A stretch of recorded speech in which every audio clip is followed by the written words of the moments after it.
শ্রী শ্রী ঠাকুর যেই দিন মহাসমাধিতে মগ্ন হন, সেই দিন একটি আশ্চর্য ঘটনা সংঘটিত হইল।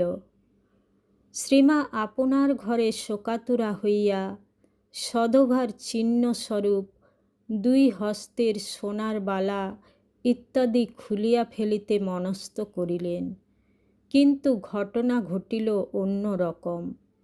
শ্রীমা যখন হস্তের বালা ইত্যাদি খুলিতে উদ্যত হইলেন, তখন তিনি চাক্ষুষভাবে প্রত্যক্ষ করিলেন যে শ্রী শ্রী ঠাকুর স্থূল শরীরে আবির্ভূত হইয়া তাহাকে হস্তের বালা খুলিতে নিষেধ করিতেছেন। শ্রী শ্রী ঠাকুর শ্রীমার 2টি হস্ত ধরিয়া বলিলেন, আমি কি কোথাও গেছি গা? এই যেমন এ ঘর থেকে ও ঘর। শ্রীমা শ্রী শ্রী ঠাকুরকে প্রত্যক্ষ দর্শন করিয়া এবং তাহার শ্রীমুখের অভয়বাণী শুনিয়াও হাতের বালা ও কপালের সিঁদুর সেই সঙ্গে মুছিতে যাইতেছিলেন, কিন্তু তাহা পারিলেন না।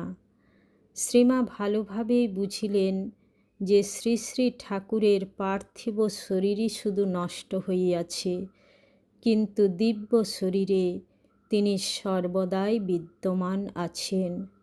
তখন হইতে তিনি যেমন লাল পেড়ে কাপড় পরিতেন তাহাই পরিতে লাগিলেন, তবে লাল নরুন পেড়ে কাপড়ই তিনি পরিতে লাগিলেন।